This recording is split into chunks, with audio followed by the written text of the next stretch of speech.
American നേതൃത്വത്തിലുള്ള NATO സഖ്യത്തിന് മുന്നറിയിപ്പ് നൽകി റഷ്യ. യുക്രൈൻ യുദ്ധത്തിൽ ഇടപെട്ട് ആക്രമിക്കാൻ ശ്രമിച്ചാൽ തിരിച്ചടിക്കുമെന്നാണ് ഈ റഷ്യയുടെ വാണിംഗ്. എന്തായാലും നമുക്കൊപ്പം പി ജെയിംസ് വരുന്നു ഈ വാർത്ത പരിശോധിക്കാൻ. Good morning P. Good morning SK. Hi P, ഇന്നത്തെ കോട്ട് ഗംഭീരമായിട്ടുണ്ടല്ലോ. ഒരു മാറ്റാവട്ടെ എന്ന് വിചാരിച്ചു. എവിടുന്ന് വാടക എടുത്തു ഇത്? അല്ലല്ല, ഇതൊക്കെ സ്വന്തം കോട്ടുകളാണ്. ഞാൻ ഇതുവരെ ഇത് ഇവിടെ കണ്ടില്ല, അപ്പൊ ഞാൻ വിചാരിച്ചു വാടകയ്ക്ക് വല്ലതും എടുത്തതാണ്. അല്ല, അതിന്റെ ആവശ്യം വന്നിട്ടില്ല എസ്കെ. ഇല്ല. ഓക്കെ, പി നല്ല വഴിക്കല്ലേ. നമുക്കിനി യുക്രൈനിലേക്ക്. ഉക്രൈൻ യുദ്ധം ഈ ട്രംപ് ഒന്നും വിചാരിച്ച പോലെ തീരുന്ന ലക്ഷണമൊന്നുമില്ല. ഉക്രൈൻ യുദ്ധം കൂടുതൽ രൂക്ഷമാവുന്നതിന്റെ സൂചനകളാണ് വരുന്നതിന്. അതിനിടയിലാണ് ഇപ്പോൾ റഷ്യ വലിയ ഒരു മുന്നറിയിപ്പുമായിട്ട് വന്നിരിക്കുന്നത്. അമേരിക്കയുടെ നേതൃത്വത്തിലുള്ള നാറ്റോ സഖ്യത്തിന്, നോർത്ത് അറ്റ്ലാന്റിക് ട്രീറ്റി ഓർഗനൈസേഷൻ, 30-ലേറെ രാജ്യങ്ങളുടെ വലിയ സേനയാണ് യൂറോപ്പിലെ അമേരിക്കയിലൊക്കെ അടക്കമുള്ള. അവർക്ക് വലിയ മുന്നറിയിപ്പ് കൊടുത്തിരിക്കുന്നു. ഉക്രൈൻ യുദ്ധത്തിൽ ഇടപെട്ട് ഞങ്ങളെ ആക്രമിക്കാൻ ശ്രമിച്ചാൽ സർവ്വശക്തി ഉപയോഗിച്ച് ഞങ്ങൾ തിരിച്ചടിക്കും. ആ ഭീഷണി എന്ന് പറയുന്നത് ആണവ പരീക്ഷണത്തിന് പുടിൻ അനുമതി നൽകിയിരിക്കുന്നു. ലോകത്തിലെ 50% ആണവായുധങ്ങൾ റഷ്യയുടെ കയ്യിലാണെന്ന് ഓർക്കുകയും വേണം. അപ്പം അതുകൊണ്ട് റഷ്യക്ക് ഭീഷണി മുഴക്കാനുള്ള സാധ്യതകളുണ്ട്. ഒരുപക്ഷെ അമേരിക്കയേക്കാൾ കൂടുതൽ ആണവ ആയുധങ്ങൾ റഷ്യയുടെ കയ്യിലാണ്. അപ്പം അതിൻ്റെ അർത്ഥത്തിൽ തന്നെ ഈ റഷ്യ ഭീഷണി മുഴക്കുമ്പോൾ അത് അല്പം ആശങ്കയോടെ തന്നെ കാണേണ്ടി വരും.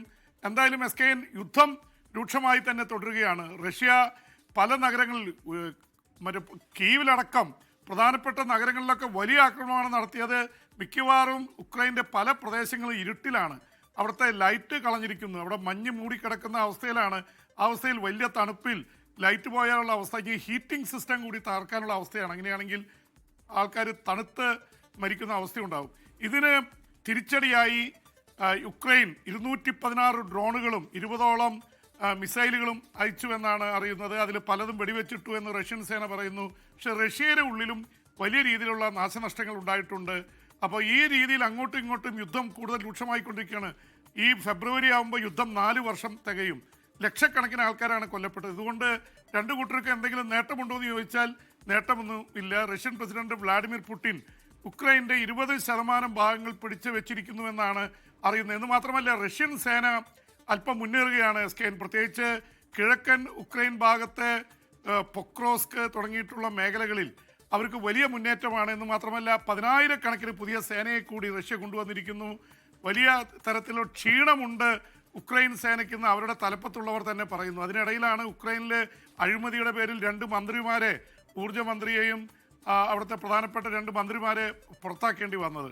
അപ്പോൾ ഇതൊക്കെ വല്ലാത്ത തരത്തിൽ ഉക്രൈൻ സേനയെയും വ്ളാഡിമിർ സെലൻസ്കിയെയും വല്ലാതെ ബാധിക്കുന്നുണ്ട്. കാരണം ഉക്രൈൻ 4 വർഷം തികയുമ്പോൾ കൂടുതൽ കിതയ്ക്കുകയാണ്. അമേരിക്കയുടെ പിന്തുണ കിട്ടുന്നില്ല.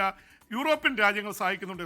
ജർമ്മനി, ബ്രിട്ടൻ ഉള്ളവർ പണവും ആയുധങ്ങളും നൽകുന്നുണ്ട്. പക്ഷേ യൂറോപ്പും കിതച്ചുകൊണ്ടിരിക്കുകയാണ്. കാരണം യൂറോപ്പിനും വല്ലാത്ത സാമ്പത്തിക പ്രതിസന്ധി പല രാജ്യങ്ങളിലുണ്ട്. വി ജെയിംസ്, മറ്റൊരു വാർത്ത ലാറ്റിൻ അമേരിക്കയിലെ വെനസ്വേലയിൽ നിന്ന് വരുന്നുണ്ടല്ലോ.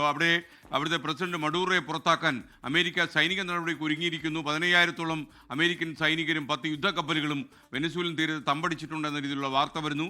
അവിടെ ഒരു ഇടപെടൽ നടത്താൻ ഡൊണാൾഡ് ട്രംപ് തീരുമാനിച്ചു എന്ന രീതിയിലുള്ള വാർത്തകൾ കൂടി അമേരിക്കൻ മാധ്യമങ്ങൾ പുറത്തുവിട്ടിരിക്കുന്നു. വിവരങ്ങൾ ഇതൊരു വല്ലാത്തൊരു അന്തരീക്ഷമാണ്. അമേരിക്ക ഓരോ സ്ഥലങ്ങളിൽ കയറി ഇടപെടുന്നു. ഇപ്പോൾ ഗസയിലെ ഇടപെടലോടെ അത് നിർത്തിയെന്നാണ് ട്രംപ് പറയുന്നത്. പക്ഷേ വേറൊരു സ്ഥലത്ത് യുദ്ധമുഖം തുറക്കുകയാണ്. അത് ഈ കരീബിയൻ തീരത്ത്, അല്ലെങ്കിൽ ലാറ്റിൻ അമേരിക്കയിലുള്ള പ്രമുഖ രാജ്യമായിട്ടുള്ള വെനിൻസുവേല, ഒരുപക്ഷെ എണ്ണയുടെ കാര്യത്തിൽ ലാറ്റിൻ അമേരിക്കയിൽ ഏറ്റവും കൂടുതൽ എണ്ണ ഉൽപ്പാദിപ്പിക്കുന്ന, അതുപോലെ തന്നെ വലിയ രീതിയിൽ ഒരു സാമ്പത്തികമായിട്ട് നേരത്തെ മുന്നോട്ട് പോവുകയും ഇപ്പോൾ പിന്നോക്കം നിൽക്കുകയും ചെയ്തുകൊണ്ടിരിക്കുന്ന രാജ്യമാണ് വെനിൻസുല. ഒരുപക്ഷെ മലയാളികൾക്ക് വെനിൻസുലയെക്കുറിച്ച് അറിയുന്നത് വലിയ വിപ്ലവ നായകനായിരുന്ന ഹ്യൂഗോ ഷാവേസിൻ്റെ നാട് എന്ന നിലയിലാണ്. ഇടതുപക്ഷ പ്രസ്ഥാനങ്ങൾക്ക് വളരെ വേരുകളുള്ള വെനിൻസുലയിൽ മഡൂരോ, ഹ്യൂഗോ ഷാവേസ് മരണമടഞ്ഞ ശേഷമാണ് അദ്ദേഹം അവിടെ പ്രസിഡൻ്റായിട്ട് വന്നത്. അതുവരെ വൈസ് പ്രസിഡൻ്റായിരുന്നു. അദ്ദേഹത്തിൻ്റെ ഏകാധിപത്യ ഭരണമാണെന്ന് ആക്ഷേപിച്ചുകൊണ്ട് വലിയ രീതിയിലുള്ള പ്രക്ഷോഭങ്ങൾ നടക്കുകയാണ്. കഴിഞ്ഞ തെരഞ്ഞെടുപ്പിൽ അദ്ദേഹം വലിയ രീതിയിൽ കൃത്രിമം കാട്ടിയാണ് ജയിച്ചതെന്ന് വലിയ ആരോപണം ഉണ്ടായിരുന്നു. അതിനിടയിലാണ് ഇപ്പോൾ അമേരിക്ക രംഗത്ത് വന്നിരിക്കുന്നതെന്ന് മാത്രമല്ല, അമേരിക്കൻ പ്രസിഡന്റ് ഡൊണാൾഡ് ട്രംപ് 10 യുദ്ധക്കപ്പലുകൾ, അതിൽ ലോകത്തിലെ ഏറ്റവും വലിയ യുദ്ധക്കപ്പൽ അടക്കമുണ്ട്, ഒപ്പം തന്നെ 15,000 സേനയെ അയച്ചിരിക്കുന്നു. അവിടെ ഒളി ആക്രമണങ്ങൾ നടത്താൻ പറഞ്ഞിരിക്കുന്നു. അപ്പോൾ ഈ തരത്തിൽ കാര്യങ്ങൾ അതീവ രൂക്ഷമാവാനുള്ള സാധ്യതയിലേക്കാണ് പോകുന്നത്. മഡൂറോയെ പുറത്താക്കിയാൽ ഒരുപക്ഷെ അവിടെ വെനിൻസുലയിൽ വലിയ രീതിയിലുള്ള അരാജകത്വം ഉണ്ടാവുമെന്നുള്ള മുന്നറിയിപ്പുണ്ട്.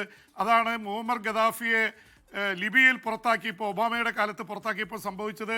അവിടെ വലിയ 10 വർഷമായിട്ട് അരാജകത്വമാണ്. ഇപ്പോൾ മുഅമ്മർ ഗദാഫിയുടെ മകൻ കയറി വരുന്ന അവസ്ഥയുണ്ട്. എന്തായാലും അമേരിക്കയുടെ ഇടപെടലുകൾ, ഇറാഖിലാണെങ്കിൽ അരാജകത്വം ഉണ്ടായി, IS വന്നു, സദാം ഹുസൈനെ പുറത്താക്കിയ ശേഷം അഫ്ഗാനിസ്ഥാൻ്റെ കാര്യം എടുത്താലും ഇപ്പോൾ അമേരിക്ക എവിടെയൊക്കെ ഇടപെടുന്നുണ്ടോ അവിടെയൊക്കെ വലിയ പ്രശ്നങ്ങളാണ്. ഇപ്പോൾ മഡൂറോയെ മാറ്റി പ്രതിപക്ഷ നേതാവ് എഡ്മണ്ടോ ഗൊൺസാലസിനോ അല്ലെങ്കിൽ ഇപ്പോൾ നൊബേൽ സമ്മാനം നേടിയിട്ടുള്ള വനിതാ മറ്റേ മരിയ കൊറിയയോ അടക്കം മച്ചാഡോയെ കൊണ്ടുവരാനുള്ള ശ്രമമാണ് ഇപ്പോൾ ട്രംപ് നടത്തിക്കൊണ്ടിരിക്കുന്നത്. എന്തായാലും ട്രംപിൻ്റെ നീക്കങ്ങൾ വിജയിക്കുമെന്ന് അറിയില്ല. അതിനിടയിൽ SKN ട്രംപിൻ്റെ കാര്യം അവിടെ വലിയ പരിധിയിലാണ്. ഈ ലൈംഗിക പീഡകനായ എപ്സ്റ്റീൻ്റെ കൂടെ നിൽക്കുന്ന ചിത്രങ്ങൾ ഇന്നലെ അന്താരാഷ്ട്ര മാധ്യമങ്ങളൊക്കെ നിറഞ്ഞു നിൽക്കുകയാണ്. അടുത്ത ആഴ്ച അവിടുത്തെ വോട്ട് ചെയ്യാൻ പോകുക ഫയലുകൾ പുറത്തുവിടാൻ ട്രംപ് ഒരുക്കമല്ലായിരുന്നു, ഭരണകൂടം ഒരുക്കമല്ല. പക്ഷെ അദ്ദേഹത്തിൻ്റെ പാർട്ടിയിലെ തന്നെ വലിയൊരു വിഭാഗം അത് പുറത്തുവിടണമെന്ന് ആവശ്യപ്പെട്ട് രംഗത്ത് വന്നപ്പോൾ പഴയ പ്രസിഡന്റ് ബിൽ ക്ലിന്റൺ അടക്കമുള്ളവർക്കുള്ള പങ്ക് കൂടി അന്വേഷിക്കാൻ ട്രംപ് ഉത്തരവിട്ടിരിക്കുക. അപ്പോൾ ട്രംപിന് അമേരിക്കയിൽ തന്നെ വലിയ പ്രശ്നങ്ങളുണ്ട്. SKN.